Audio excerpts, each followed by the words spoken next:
Yo, yo. Get up, nah I ain't a quitter. Toss me the ball, I'm a really big hitter. Big picture, I'm a straight killer. Rising the song to the highest bidder. Got juice, got gas, I'ma move fast. New shoes, new tracks, like who's that?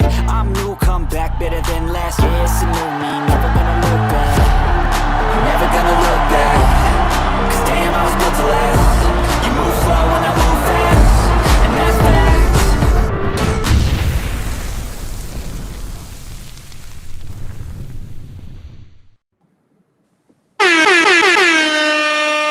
What's good, Bears Nation? Welcome to Bears on Tracks, the rawest, realest Chicago Bears podcast out there, folks. I'm your host with the most, Tracks, and we're coming to you live with a show that's going to hit harder than Doug Plank tackling. Tonight, we've got two Bears legends in the building, former safety and NFL coach Doug Plank and former tight end Kellen Davis.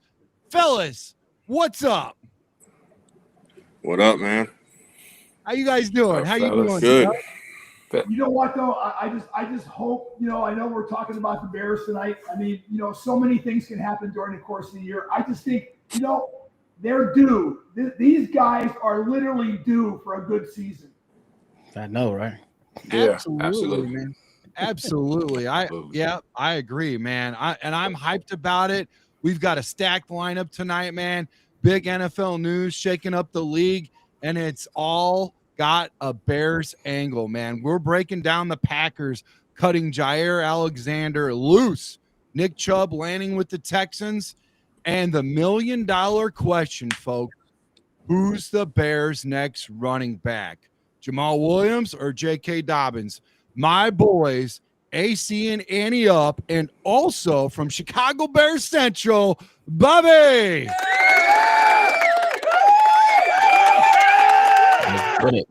These guys got a tall order making me look good, man. How you guys doing tonight? Doing well. Good, man. Awesome. All right, man. Well, let's ready. I'm doing all right. I'd like to cover without the Bears being new. Yeah. Am I late? Yeah. No, you're good. You're good. I was just gonna say the Bears being new. You see Jaire Alexander gets cut and all these. Yeah, for sure. I feel like I'm late, guys. Yeah, you are. Maybe circle back and then come back in, and that'll help. But hey, so let's drop some heat with their questions. But first, let's set the vibe. Doug, take us back. Give us a quick story from your Bears days that'll get the blood pumping for us, man. Give us a good old, fire, around the campfire story, bro. Something good, something juicy, bro. You know what? I mean, I look at it. 75 is when I got to the Chicago Bears. I know none of you guys on this were even born then. 75 was a 14-game season. We were 4-10. That was the bad news. The good news is when I first got here, my training camp roommate was Walter Payton. Now, I love this guy. I never even heard his name. I didn't know who he was or anything. He was my roommate now. And he's out there running over people in practice like nobody's business. He'd break 4 or 5 tackles in one play. And I thought, oh my gosh. And then one night he asked me, he goes, Doug, why didn't I win the Heisman Trophy? And of course, I played at Ohio State with Archie Griffin, the only 2-time Heisman Trophy winner so far in the NCAA. I said, Walter, you were not on national television. Ohio State was on national television 4 times a year and the Rose Bowl. And I said, Archie was, played 4 years in the Rose Bowl. I said, that's it. He went to Ohio State. You went to Jackson State. And that was it. I mean, so here's my point of this story. It doesn't matter where you go, who you think you are. You get on that field, I'll tell you what, I wasn't even a starter at Ohio State. But when I got here, a safety got hurt the first week of practice. That their starting safety from the year before. And Jack Pardee, our coach, said, Doug, anybody in here play free safety? I had never played free safety in my life. I'm waving that my hand up there like been an accident over here. Coach Pardee, that's all I played for 4 years at Ohio State. The free safety. I had never played free safety. And by the time the start of the season, I was the starting free safety for the Chicago Bears. So here's my thing. There's guys on that team now, coaches and players, that I feel like they want to do the little bit extra to get to the top. And I guarantee you, with the talent they have and the coaching staff giving them guidance, there is no reason why the Chicago Bears team cannot be in the playoffs this year. Oh man, I love it. That is an awesome story, man. I love that. Yeah. How about you, Kellen? How about you, Kellen? What do you got, man? Give us a good campfire story, bro. Well, a good campfire story, man, is like, I remember, I'll take you back all the way back to like 2010. Back when we started off the season 8-0, didn't lose till week 9. I think we ended up 13-3, made a run and a push to the NFC Championship at home until Cut got hurt right before halftime, and it was a really good and bad season in the sense that we should have made it that year. We're one game away, and our starting quarterback got hurt, so it kind of is what it is. But I remember in the locker room after the game, everybody's down, and like, we weren't feeling the best, but we had something to hang our hat on, having had such a great season. And I remember Anthony Adams, he came out and he took his shoulder pads off, but he put his jersey back on, put some shorts on, and he started doing cartwheels in the locker room. and that kind of snapped everybody out of it, you know what I'm saying? And then Lovey came in, did his little speech, and everybody was like, all right, man, we're gonna be all right. We're gonna come back, get after them next year, but I'll tell you what, that season was like just one of the better seasons that I've been able to have as a professional. Because we started off 8-0 in Chicago. Like, there was so much love. Like, I've never had a better time going out to eat, hanging out with the fans, doing, signings, all that stuff. And then I remember the playoff game we played, I think in the second round we played Seattle, and we laid the smackdown on them real quick. I think we won like 49-20, something like that. It was a really hype game. But the energy in the stadium, that was seriously one of the best playoff games I've ever played in.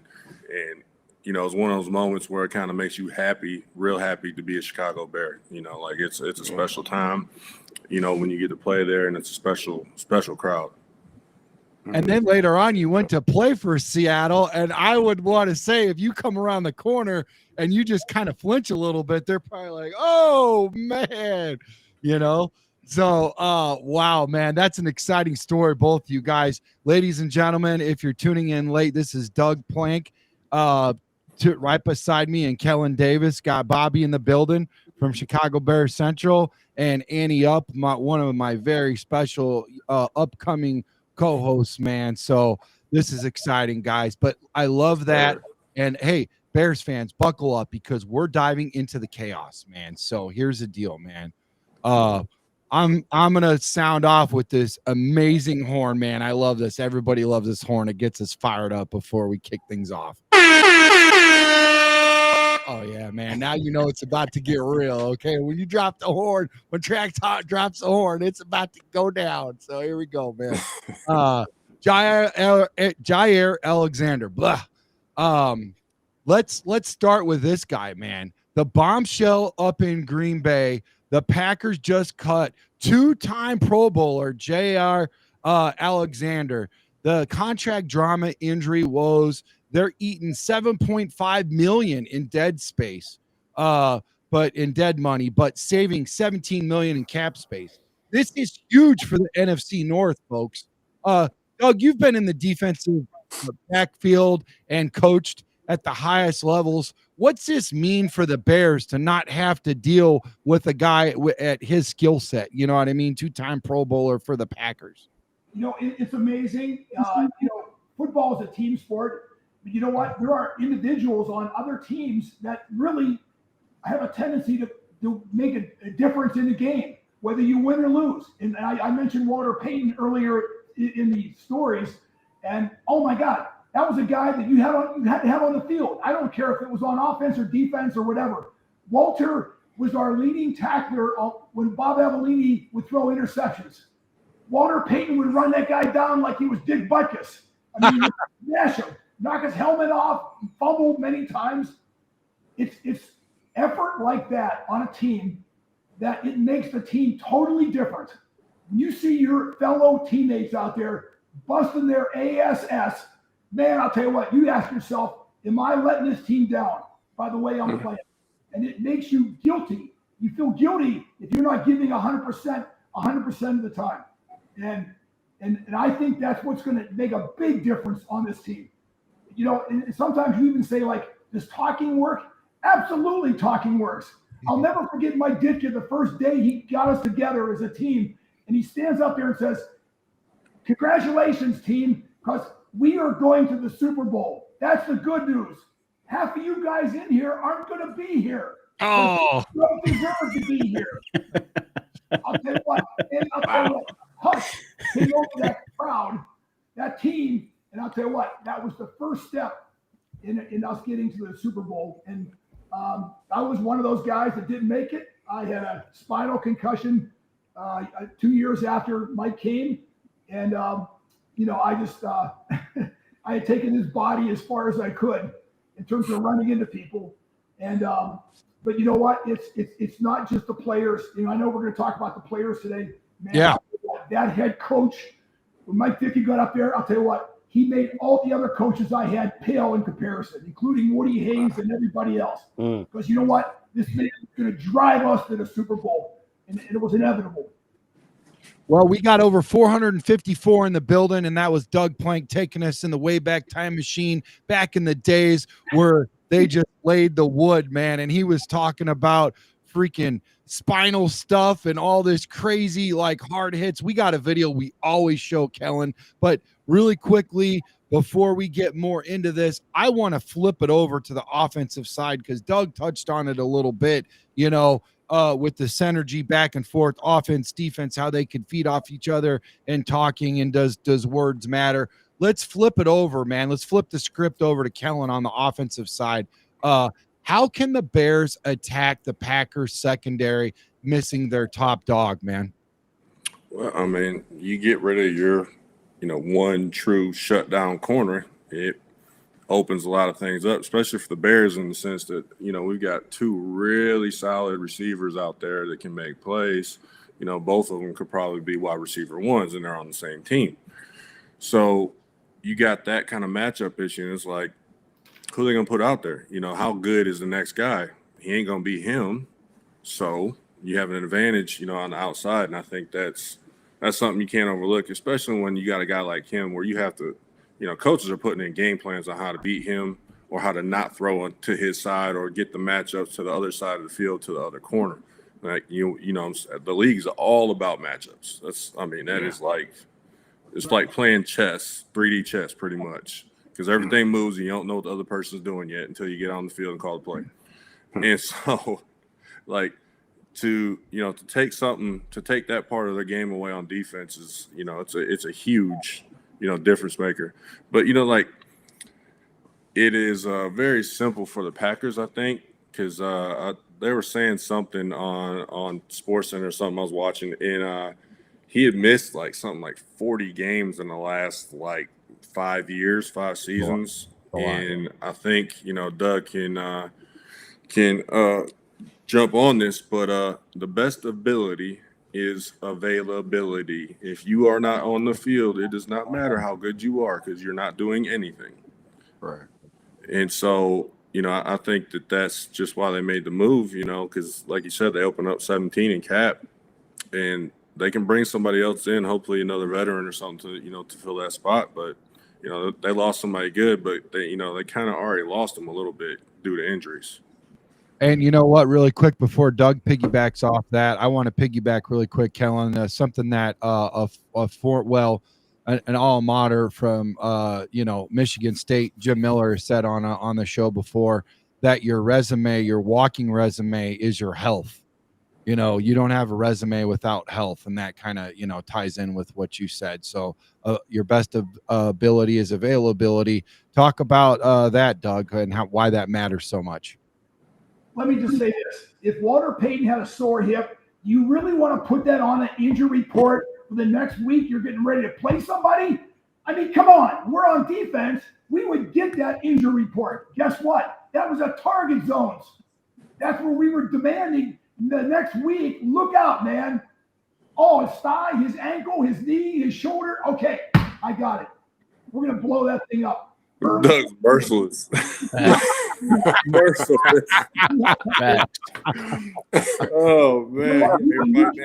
All week, too. Say a guy has a bad right shoulder, and he's got that number because every time you played in practice during the week, you would put that jersey number on the other guy had on the other team.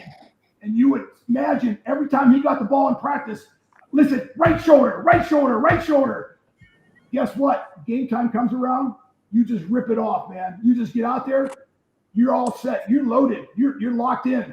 And listen, they did the same thing to me. I'm going to go through it to them. I'm going to be right. Doug said, get them before they get you. Doug said, absolutely. What? For real. Hey, really quickly, before we get into Bobby, AC, and Annie up, we're all going to ask you some questions, man. It's going to be lit. I'm going to throw some numbers at you guys in the mix, man. Alexander's passer rating allowed in 2024 was a stingy 78.2 when he was on the field. Without him, that Green Bay D could be ripe for the picking.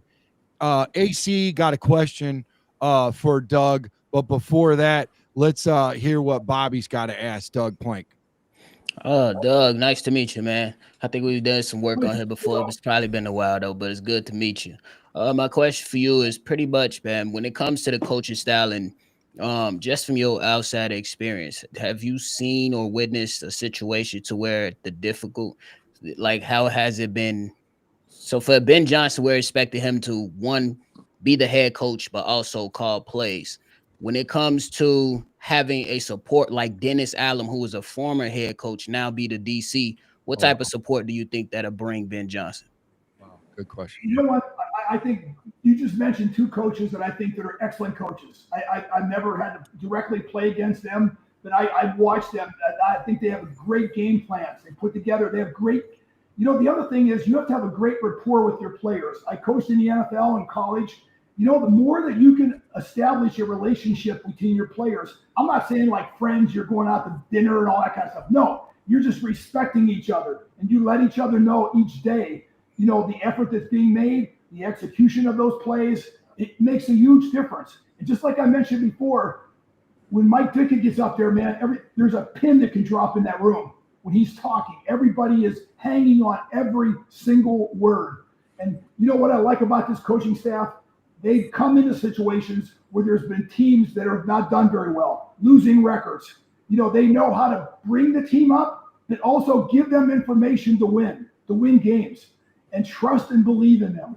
It sounds crazy, but didn't you always want your father or dad pat you on the back? Hey, Doug, great job doing the dishes or doing whatever I was doing. Yes, that's exactly. And there are some staffs that, there's a reason why those teams lose, because they are not feeding that team with energy, enthusiasm, and just toughness. And there's always going to be something bad that happens, but it's not about you making a mistake. What are you going to do afterwards? What are you going to be the next play, the next quarter, the next game? You get over it. You just get over it. Don't be sulking around. If you gave up a score or whatever the case might be, you got to think positive about the next possession. You're going to get a turnover. You're going to get an interception. You're going to force a fumble. And winning coaches can do that. Losing coaches cannot. Wow, that was real, man. I tell you what, that's a transitional skill. You could transition that to anything in life for reals, Doug. That was great, man. Yeah. Honestly, I here's my whole point too. I every time I was on a bad team or something like that, I always try to get with the best guy on that team that had the best attitude, looking forward, not backward, always giving his 100% best. You are who you are with. At Ohio State, there was a huge banner in that athletic facility. You walked in there every day that has YAW, YAW. You are who you associate with. That was Jim Tressel's theory and philosophy. And you know what? You were so careful in who you picked out as friends and people you associated with. I want to be near the guy that's successful. He's winning every day. I don't want to be next to the losing guy.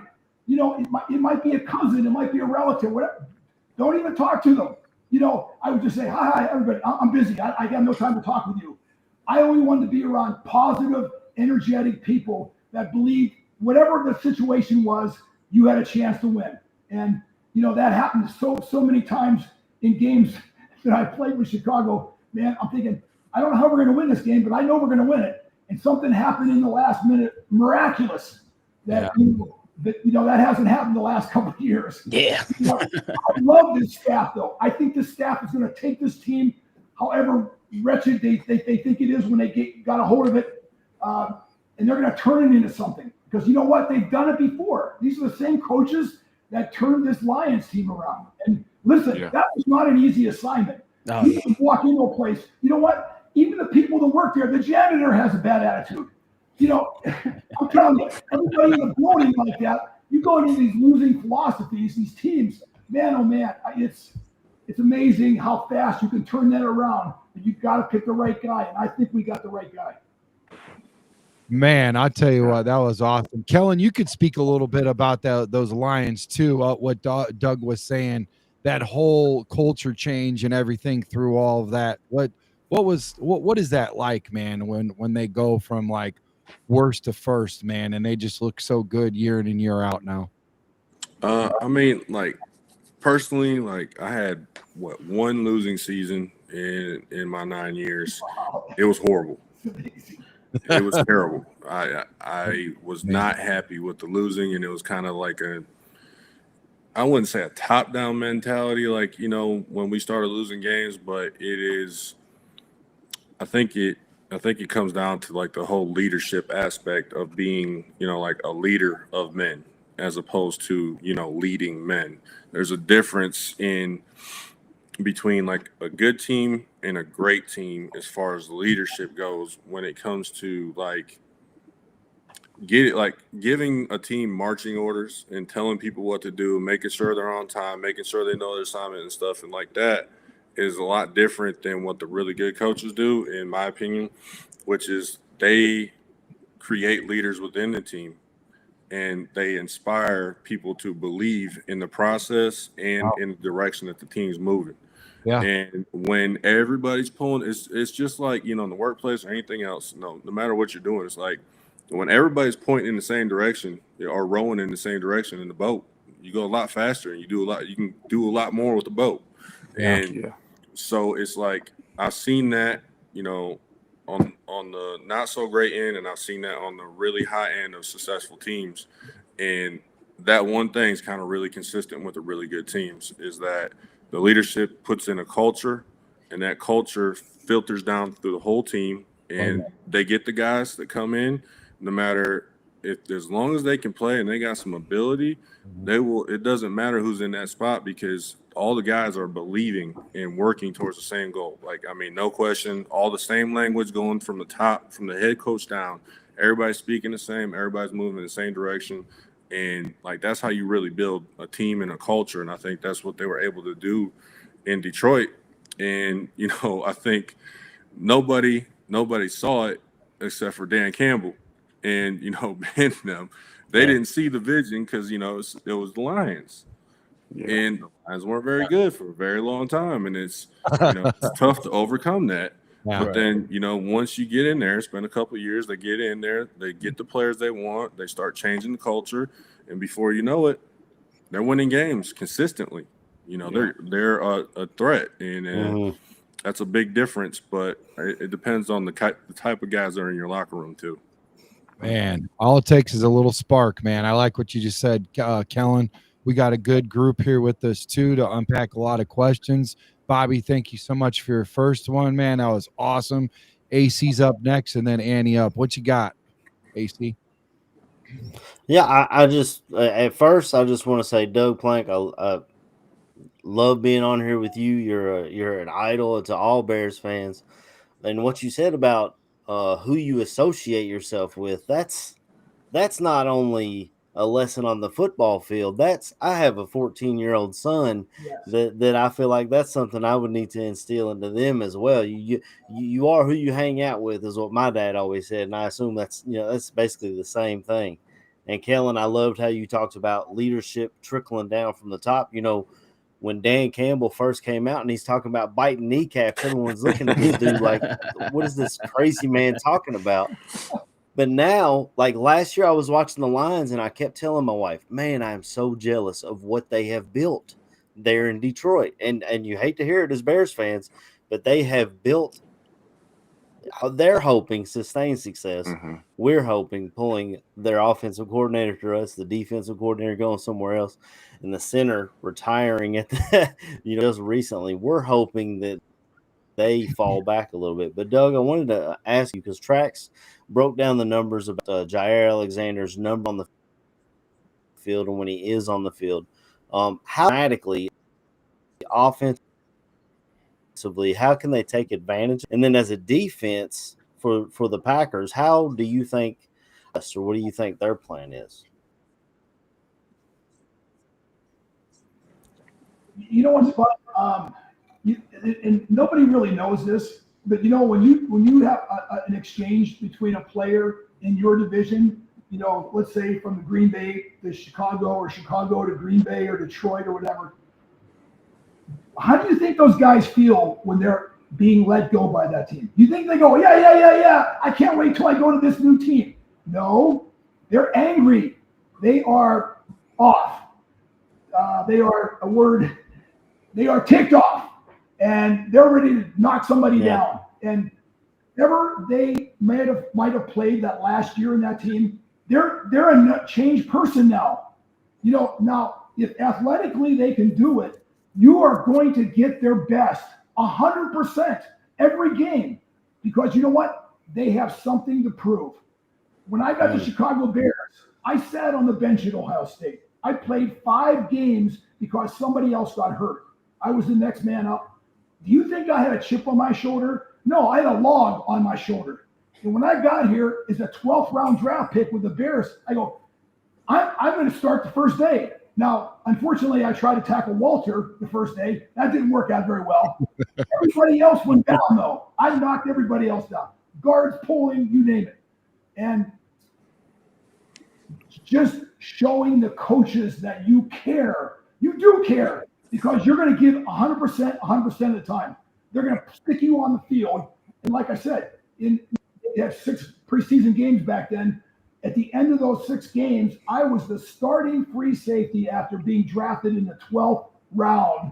So you know what? It's attitude. It's attitude, execution, and never give up. And this team, that's why I said, I think this coaching staff can bring that energy and that belief in each of them that they can each succeed. It's not just about the team. You have to have individual performances, and they got to cover for each other. And I mean, it was great having like Dan Hampton's in front of you, trying to choke the quarterback out. Playing with Gary Fensick, the other safety. Again, it goes back to the whole thing we just talked about. You are who you associate with. You don't think that front line made me look great? And sometimes I didn't even have to do anything. The ball would come to me. I could come up and go make the tackle. There was no blockers. Those guys just wiped everybody out. That's what you want on offense and defense. You think Justin Field was happy about getting sacked 8 times in one game when he came to the Chicago Bears? No way. Dude was athletic, man. He could run. He could get away from everybody. No, he couldn't get away from all 11 guys. And, here's the other thing. I'll tell you, I've never cried in my life until I got to the Chicago Bears. In one game, there was a player in front of me that sacrificed his body, took out 2 or 3 blockers. I could just come up and make the tackle on Earl Campbell. Now, Earl Campbell wasn't anybody you wanted to hit anyway. He was a train on the tracks. So when you hit him, you better hit places so that he doesn't want to get hit there ever again. And that's where I hit him. And he walked off the field bow-legged after he finally got up off the field. You can imagine where the hit took place. And but I studied that. I watched that. I said, you know what? This guy is going down. I don't care what it takes. I don't care if I break my neck. He's going down. And he still gained like 200 yards that day. But the bottom line is, when you see sacrifice that, Still got 200 yards. Unbelievable. Yeah, it's crazy. You guys, your teammates playing like out of this world, it affects you. It's dynamic. It's almost like you feel something inside of you, like you're some kind of Superman or something. You got some kind of G-forces going on, and it's like nothing else. And I think that attitude is going to come to Chicago Bears this year. Wow, man, that was absolutely gold. Great question, Annie Up. We got Annie Up right now. What's cooking in your head right now, man? I talked to you through the week, bro. I haven't been able to talk to you. You've been so busy dropping beats and everything, working and all that stuff, man, grinding. I got to ask you about this before you ask Doug, obviously, some questions here and Kellen. What do you think about this Jaire Alexander move? What's cooking in your head, buddy? Well, I mean, I don't want to get those guys up there too much airtime, but I digress. No, seriously, I feel like Jaire only played 2 times a year, and it was against us, and he always played well. Let's just be real. I mean, the dude, he stayed chirping, he backed it up. It's like he just went to another level every time he played us, no matter who our receiver or quarterback was. That's just how Jaire was coming out. So when I saw it pop up on the screen, you can't believe all of this stuff on Facebook. So you got to go to the sources, your sources. Went back, checked it, like, oh, okay. And that kind of leads. And pleased to meet you, Doug and Kellen, man. I watched plenty of your ball games, man. I love how you used to play basketball out there against those little guys, man. I miss those days, man. But I'm wondering, Doug, do you think this is are they totally reconstructing their defensive backfield, or you think they're gonna make a splash, with the newly acquired cap space, or maybe they got somebody waiting in the wings that we just don't know about, but they do? I mean, I feel like to let a guy like that go, I know he didn't play a lot, but when he did play, he played. So what you think about that, Doug? You think they got a trick up their sleeve, man? You know what? There's, they know things we don't know. They have physical reports on players. I know when I suffered a spinal concussion towards the end of my career, I could just tell from the coaching staff. They're like, "Oh my gosh, we can't really trust to put him back in there. He might get hurt again." He suffered this, concussion, spinal concussion, and it's so hard. There's so many intangibles. Some injuries you can come back. I think it boils down to the individual injuries. If they are major, somewhere in the middle of your body, from your waist up, or even you're starting to lose. You only got so many ligaments in your body. I'm sorry. I replaced both knees, both shoulders, and both hips.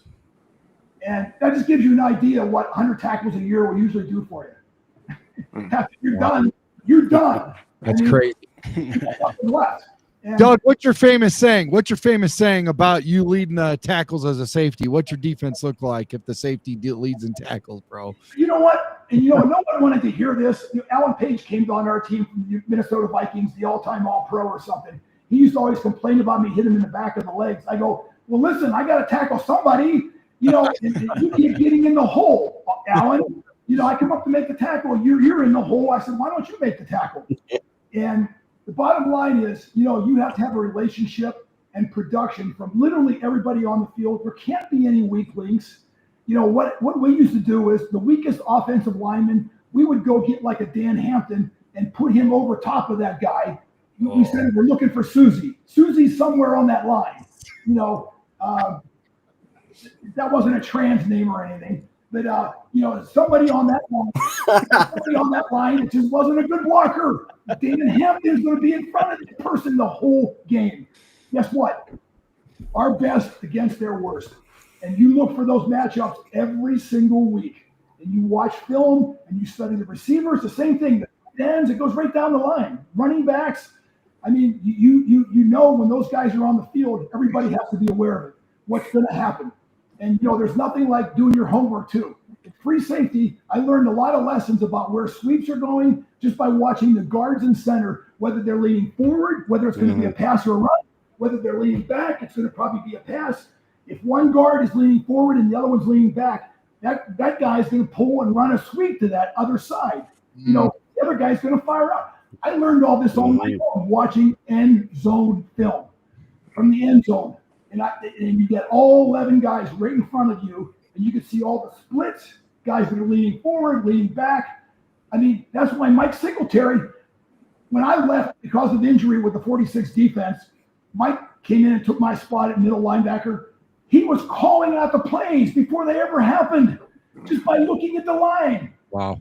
And him and I got together, when we were both playing together, and we go, man, we can figure this thing out. This is like reading a book. Yep. And sometimes they would call timeout when Mike would say, it's coming through this hole right here. And he's pointing right there. They're going, who's going to run that play? I don't want that ball. Mike Singletary's going to light me up. Yeah. Man, I'll tell you what, that's another great story. And here's the deal. This division just got a whole lot wilder, man, this division. Let's keep the momentum rolling, though. Next topic's coming in hot, guys, and it's Nick Chubb signing with the Texans. Everybody had the Bears linked to Nick Chubb's, possible Nick Chubb's coming. They showed him squatting over 500 pounds. And, with everything that's going on with the injuries, Kellen and Doug talked about injuries earlier. That's pretty impressive coming off them injuries. Sustainable and squatting that 500 pounds. But let's shift gears to Nick Chubb's, the 4-time Pro Bowl beast. He just inked a 1-year deal with the Houston Texans, guys, pending his physical, which it just came out today. He's all clear. He's good to go, man. For all those that are tuning in late, we got 819 in the building right now. We got Doug Plank in the building, and we got Kellen Davis in the building. Bobby from Chicago Bear Central, AC, and my guy Annie Up. But dude, Nick Chubb, man, this dude's been banged up, torn MCL, ACL, 23. He had a broken foot, 24. But he's right. He's a game changer. Doug, you're game planning against Chubb. How do you stop this freight train, man? You know what it is? Sometimes everyone has to get extra confidence in themselves, and you have to basically overcome this whole thing the week before. I know anytime we played against Earl Campbell, that guy was at locomotive on tracks, and he wasn't going to go left, he wasn't going to go right, he was going to run right over top of you. Yep. He might not even act like he's even notices you're there.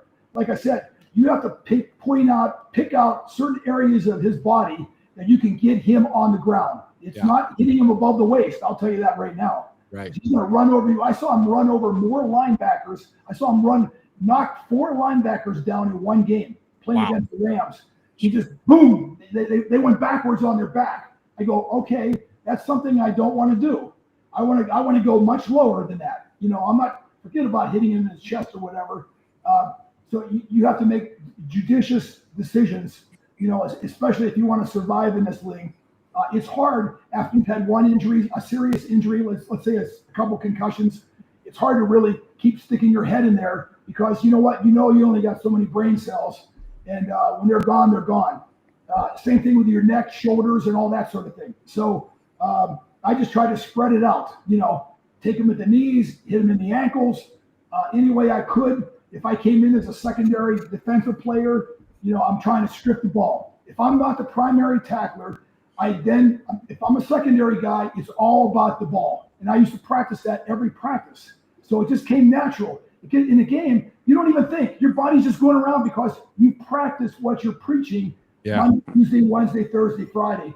And you get on that field, man, your body's like autopilot. It's just, you're reading the defense, the offensive splits, the lines, the receivers, who they are, where they are, what their splits are, what's the down and distance, what quarter it is, all that sort of thing. And like I said, Mike Singletary, him and I, spent a lot of time watching film together. And man, Mike was a great teammate to have.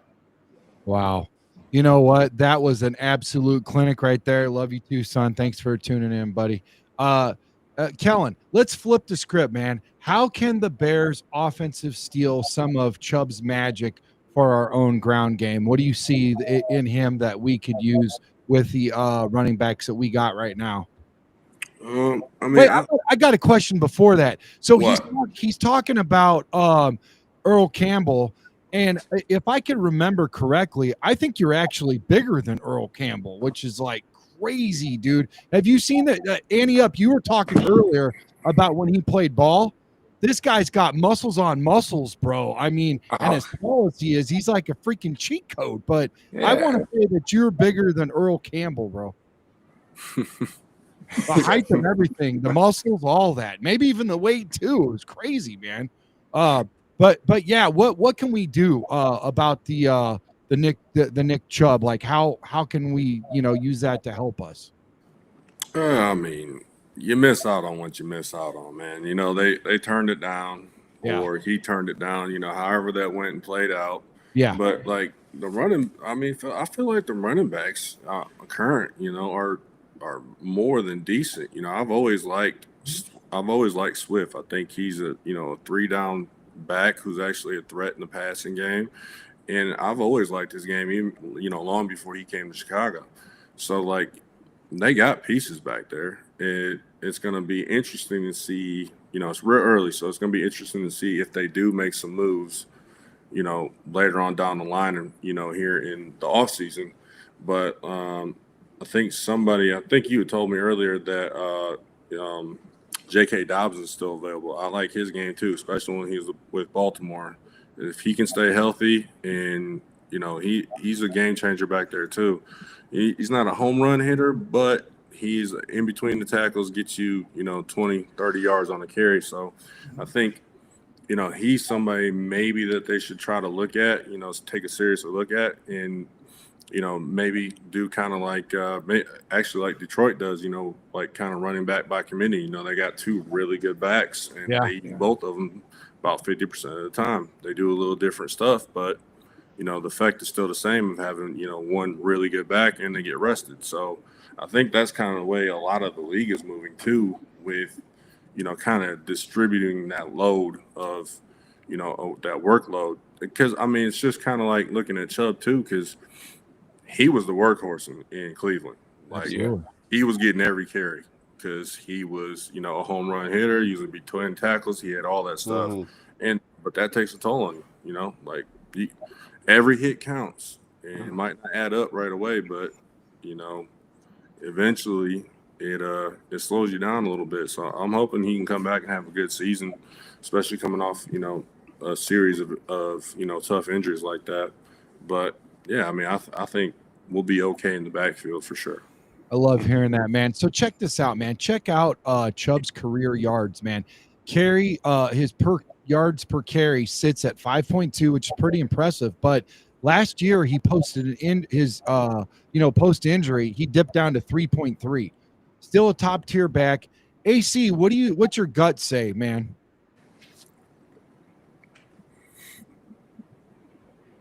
AC, what up, buddy? AC froze, bro. Oh, he froze. Okay. He out there in the cold. Right, mugging too. I thought he was thinking deeply, man. Yeah. So, like I said, well, let's turn it over to Kellen, man. What's your gut say about this, man? About Chubb? Yeah, about him dropping down from 5.2 to 3.3. Do you think he could still, turn it back up, or is this just like what we're gonna get used to seeing? I mean, decline? I think it's it's a combination of factors. Like how well was the line playing when he was in there? He only played a few games, and the duration of a season, you can play more games, you can up that. But like, I think Doug can second this. It's like when you have a serious type of injury, it's the mental part of getting back into your game and getting back on the field and not being concerned about future injuries or the same injury reoccurring. And I think that's a big part that non-players don't understand, that it's still like if you get hurt consistently, that that stuff stays in your head, and you gotta buckle down and be mentally strong to trust whatever repair you've had to, you know, that it's going to function and do what it's supposed to do afterwards. So I think that, like, if he can go back and he's at, say, 80%, I'll take Nick Chubb at 80%. Okay. You feel me? Yeah, I feel you, man, for sure. Bobby, you got a follow-up question for that, man? Oh, I was just gonna say I think that Nick Chubb is gonna be fine down in Houston simply because Joe Mixon is gonna be the lead back. My only question with them is the loss of Laramie Tunsil going to the Washington Commanders to see how that affects the offensive line. They did try some, patch it up with some draft selections and some acquisitions, from free agency. But I think that Nick Chubb, he should be fine, especially with sharing that load. But my question for you, Kellen Davis, is real simple. We looking at Ben Johnson as a guy that pretty much ran a lot of 12-man personnel over there in Detroit. We're expecting that to happen in Chicago with the addition of Coast and Loveland coming on now, and already have Cole Kmet. Just keeping it on topic with the running backs, though. With how effective do you think that 12-man personnel is going to be in Chicago? And if it is at being executed at a high rate, what does that then do for the running backs of the Chicago Bears? I mean, I think the key thing you just said is, if the tight end position is able to have the kind of production that you would think based on, Loveland's, his tape. So if he steps up, he comes in, he plays well, is as advertised, then you have two threats in the passing game and you can run 12 personnel. So the defensive packages are going to be limited towards, like, what are you going to do? You're going to run three linebackers, or you're going to run a nickel? Is your nickel going to be able to make those tackles and make those plays on the running back? Or are you going to lean towards a heavier personnel and, step up towards the run? So you got to make decisions on the defensive side of the ball as far as personnel. And on the offensive side, like, that gives you an advantage because whichever way they decide to handle it, you got an answer for that as long as your run game's strong. And so when you got somebody, can tote the rock from the backfield, and you got two tight ends that can run and catch and block, you got a lot of options that, a lot of teams don't have. And I think Detroit did a really good job of executing that. They picked up Laporta. He had a great rookie season, and that their tight ends were very effective. And I think that was a big part of why Jared Goff seemed to get real comfortable with Johnson. I think, that he made a big turnaround with him. And I think that also, like, a big factor in that is going to be what he's able to do with Williams. And I think if he can get him to, have a, not like Jared Goff, because he was a veteran, but have him, take that next step, take the next step every year. And I think that they can really have some sustaining success because Williams is very talented. And I think that if he's able to step up a little bit this year and the team around him is able to be cohesive on offense, which I think, he will be. Ben Johnson will get the offense right. I can see that from what he did in Detroit. So, yeah, I think it's kind of a problem of what, pick your poison. What do you want? Appreciate wow. that. Love that, man. Yeah, I'll tell you what, man, cooking it up good. Hey, guys, we got over 907 in the building. Just so you guys know, Bears on Tracks by Chicago Sports Podcast. Up at the top right, Kellen Davis, Doug Plank, Bobby, AC, Annie up. All right, AC, get Kellen with it, buddy.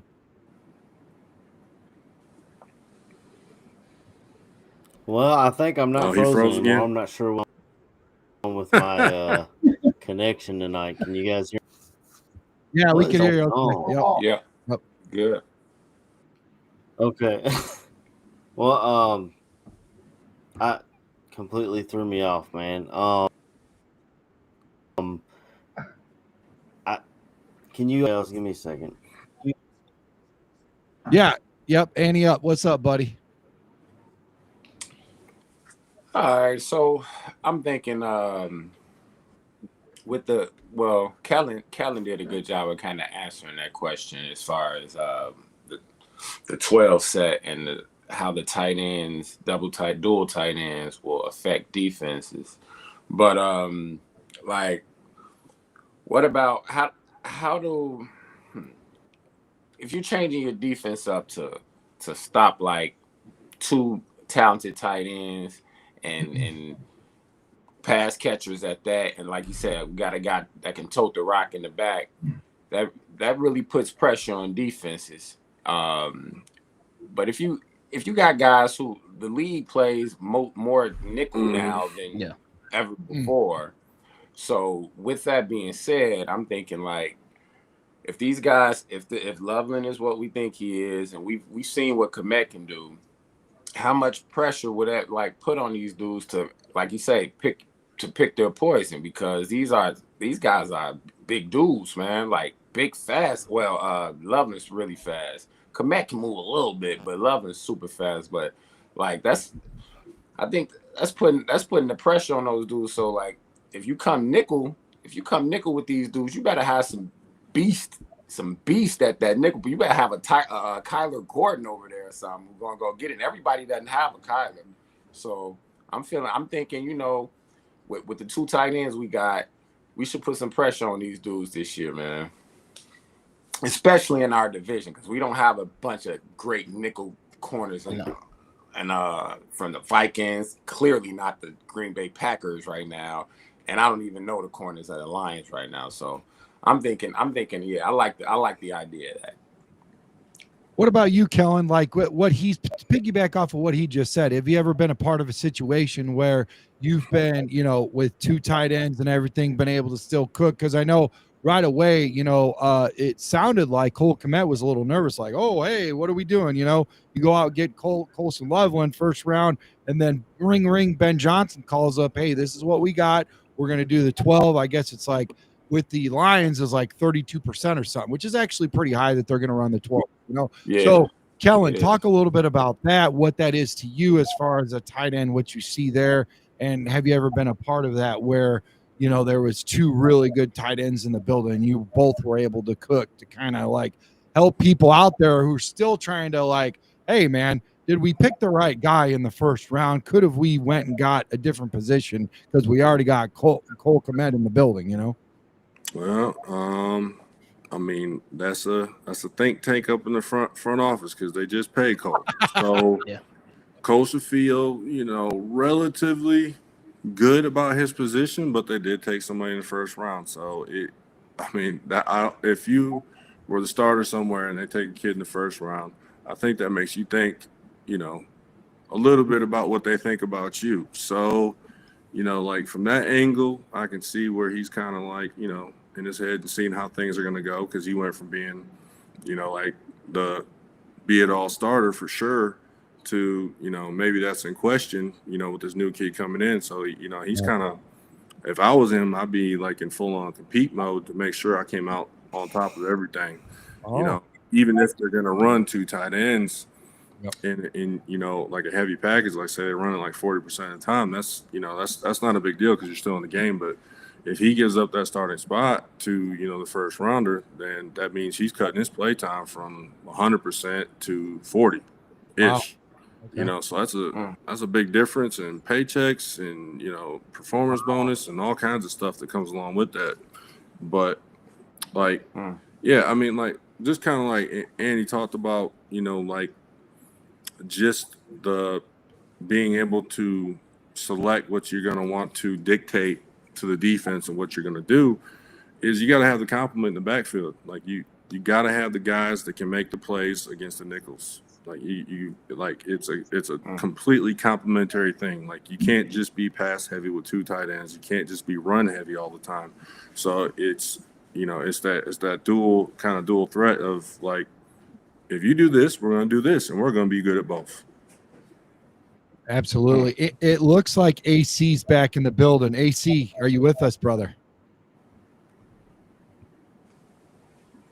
Nope.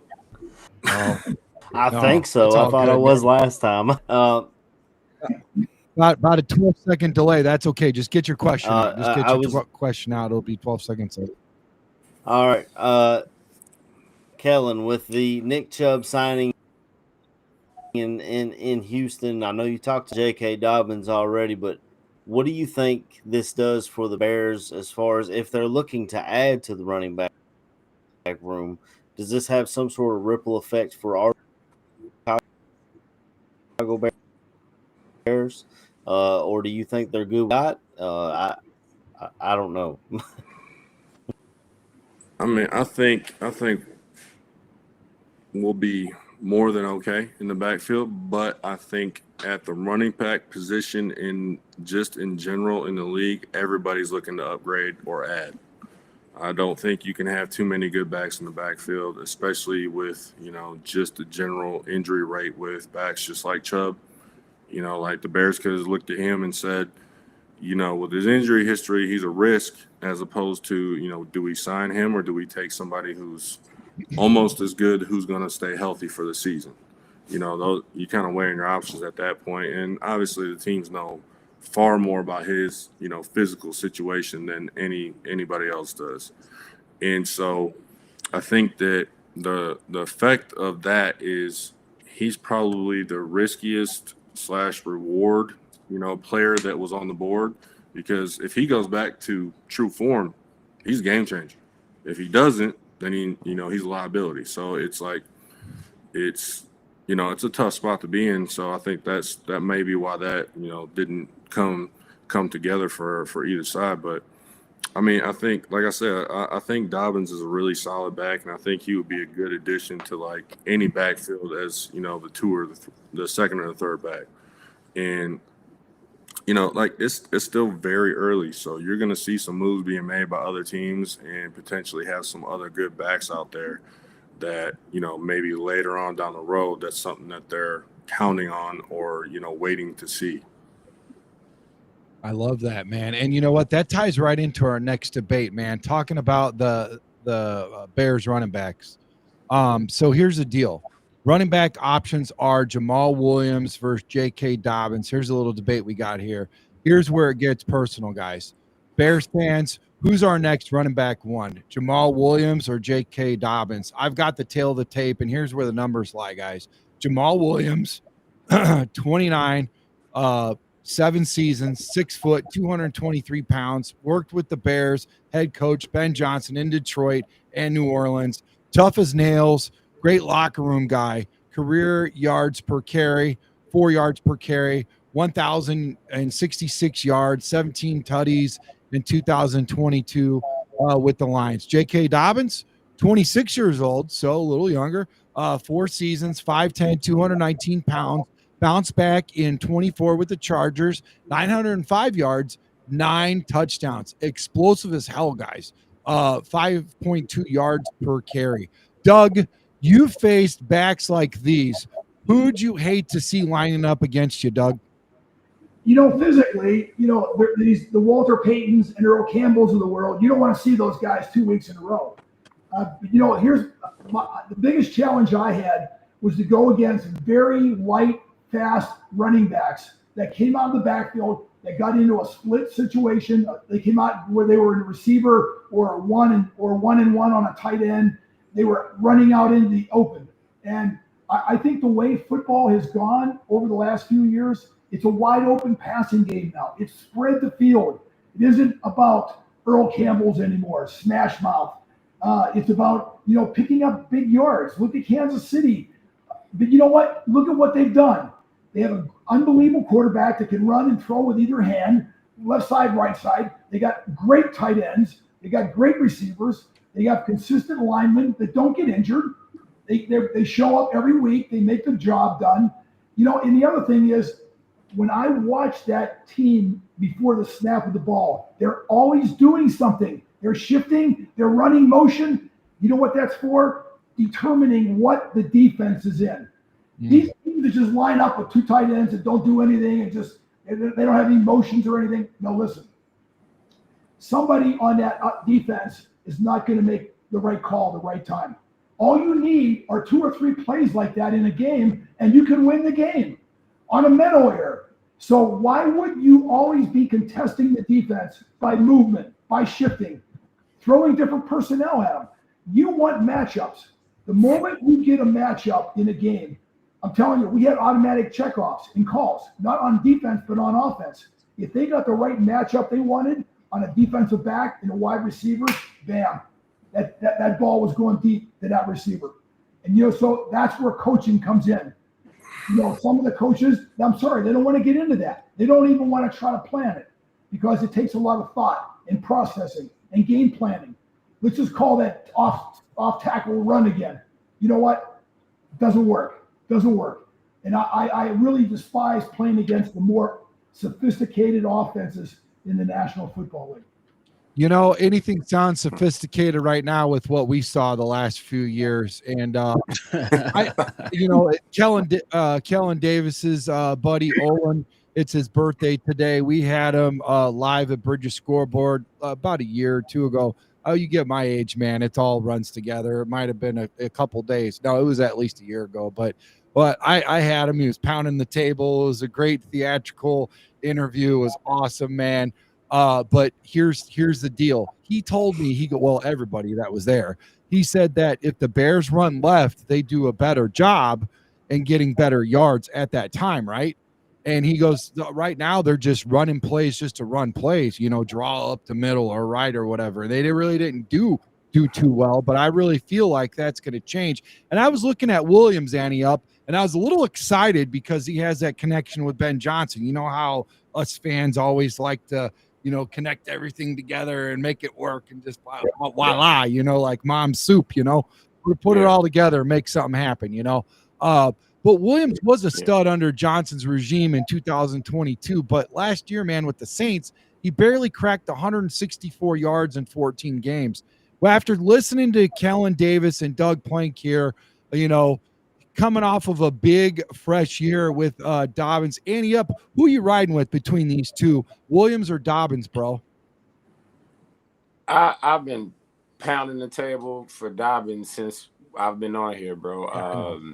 I'm more of a, I don't mind the smash mouth style, especially being a Bear fan, but at the same time, Dobbins is a little shiftier. Okay. Like if that guy, he had his bounce back year last year, which was super encouraging. I just like that, I like he's quick, twitchy type of guy. He can catch it. I've seen him, and I used to play with him and kill people on Madden. So I feel like I feel like if that can translate, no, seriously. But no, I'm a JK guy, man, and I think he would put more stress on that defense. You get him in that flat, Caleb in trouble, everybody pinned up downfield.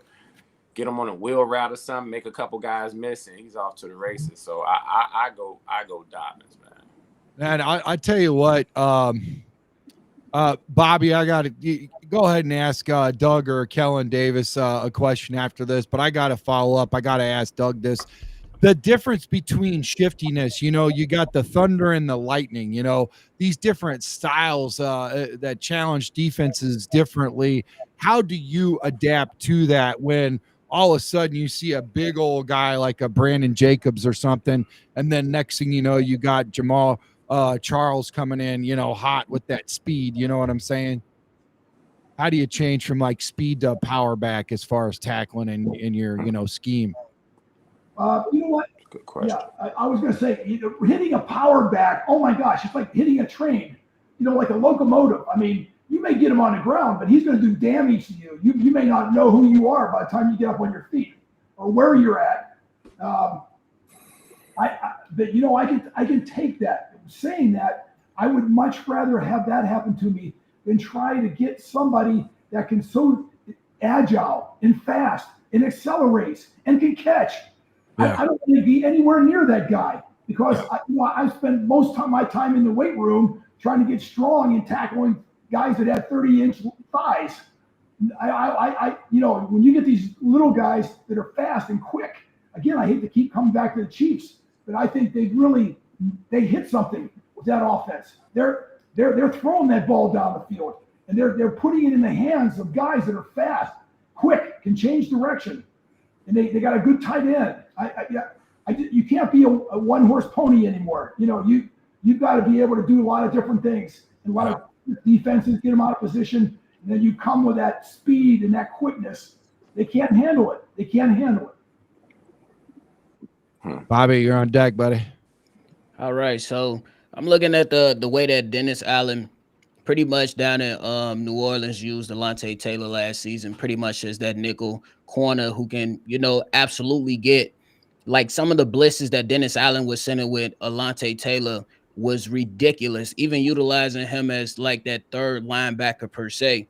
Now he moves on to a Kyler Gordon, who is arguably the best nickel in the game right now. And we've seen examples of him being able to get guys down in the backfield, but also being very good in coverage. In your opinion, Doug, what does that do for a Chicago Bears defense who has already solid defensive backfield, but also this offseason went out and spent money to improve the interior defensive line? What does having a Kyler Gordon do for a defense that has high expectations? Let me just say this. I became a lot better defensive back when Dan Hampton showed up in Chicago.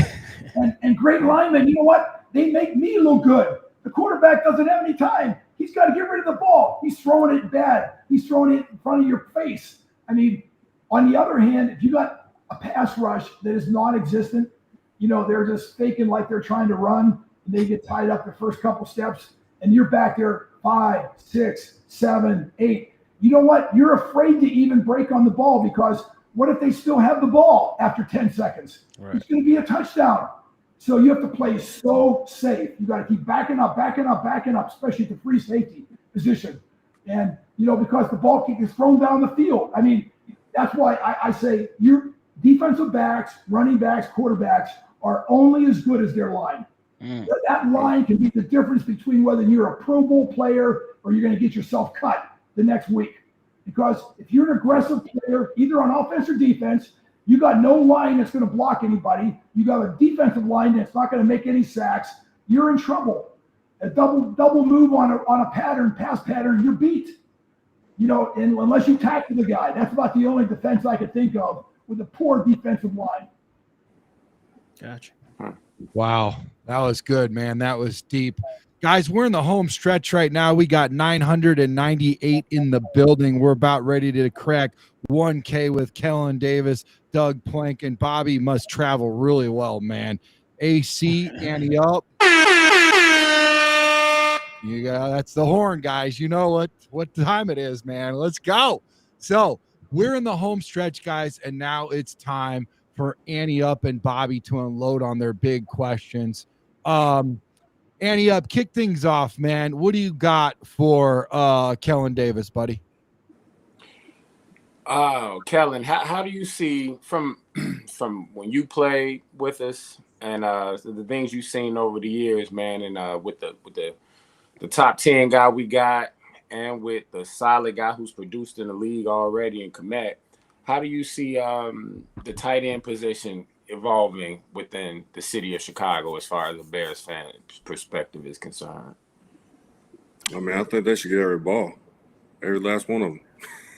Yeah, true. That's true. That's a little bit more so just love for the tight end group in general. But I think, I mean, I would love to see Loveland come in and make some big plays and get his legs up underneath of him early. That makes a big difference when you're just putting your toes in the water. And if he can do that and step up, man, I mean, they could be the 1-2 punch. They could potentially be the best tight end group in the league. And that's just something for your quarterback to lean on. That's something for your offensive line to lean on, your running backs. Like, if you can get two guys that can run, catch, and block, it changes the whole game for the offense.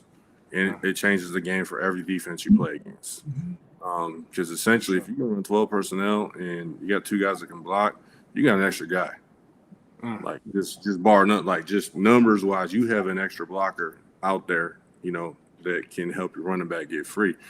And you have, if you can get guys vertical from inside, like it really opens up a lot of things and gives you a lot of options. So, I mean, I'm really hopeful that, they didn't burn that pick and he comes out and he's, as advertised. I went to state, so I watched him in person a couple of times when we played Michigan in the regular seasons. And, I always thought he was, a very talented kid, in college. And I always liked his game even then. So, like I'm really hoping that translates well for him and he's able to, step up and do the things he was doing in college. And I think that makes all the difference. Absolutely.